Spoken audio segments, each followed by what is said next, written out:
Ani sirra adda ba'ee guyyaa lama boolon. Durba ishee maal fakkaatu ishee si caalaa bareeddu kana ilaa ishee akkasitti deemtu.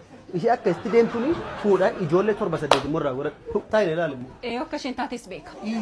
Waan hin beekne kanaaf adda ba'aa jira waan hin beekne keessan galee. Beeka. Haa ta'u. Siraa moo dhufeen jiniin akkas jedha. Injenna sirriitti. Haa ta'u. Amma ani ila nagaadhaan adda baana ganama dhufeen mi'a koo hundumaa fudhadhu. Amma firaa dammaqsuun barbaadu. Amma fudhadhu bee. Lakka koo kan irraa. Lakki ganama dhufee fudhadhu. Rakkina qabu. Mana kooti. Harkanna sirbaa irraa dhiisi. Harkanna sirbaa irraa dhiisi. Ati moo eenyuun akka dhuftee beektutti. Obsaan aannan reetti dhuga jedhan immoo.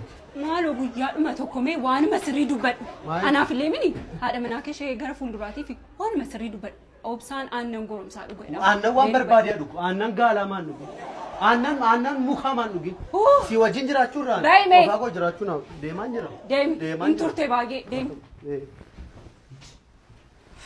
Saniin fuudhaan sanyii kanaa deemee bakkeeti.